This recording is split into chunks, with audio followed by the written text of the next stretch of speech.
Hi everyone, thank you for joining me today for this lecture on Introduction to ASIC or SoC Design. My name is Fasi and I will be your guide for this lecture and the upcoming lecture series on application-specific integrated circuit design, or also called the system on chip SoC design.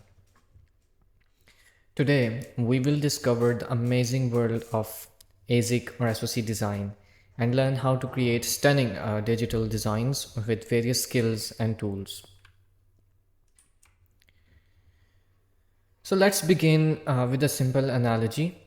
Imagine that you want to learn a new language and use it to write a beautiful novel that's similar to what we do in digital design. We start with RTL, or also called register transfer language, such as Verilog or VHDL. This is the basic language that we use to design any digital system.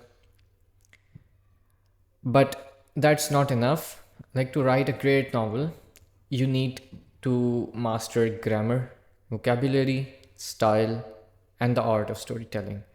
Similarly, to design a great SoC, you need to master different aspects of design expertise.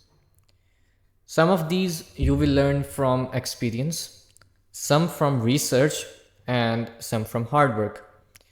So the concepts that we will cover today and in the upcoming lectures, I will try to explain those concepts in a very simple way. In fact, I will do my best to explain the concepts from something called first principles thinking. And in fact, that is my goal for creating this lecture series, to try to melt down the concepts of digital system design, system on chip design, and or application specific integrated circuits. So let's move on. Let's move on to our next slide, which shows the rings of chip design expertise. So in this diagram, you can see that the innermost ring is the Verilog VHDL language that we just talked about. The next ring is about design techniques, such as how to design state machines, FIFOs. By FIFOs, I mean first in, first out, arbitration schemes, and synchronization techniques. These are the building blocks of any digital system.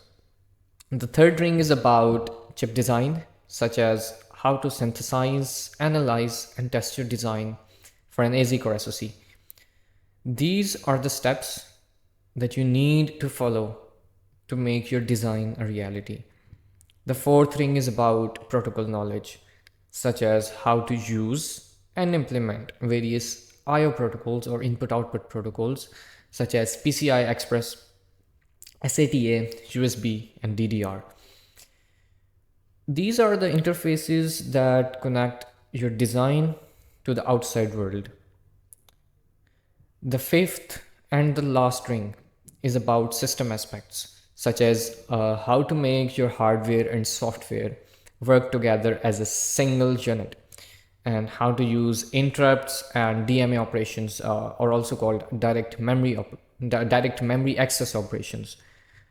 These are the features that make your design more efficient and functional. So in the end, understanding of these rings of expertise is essential to becoming a complete designer.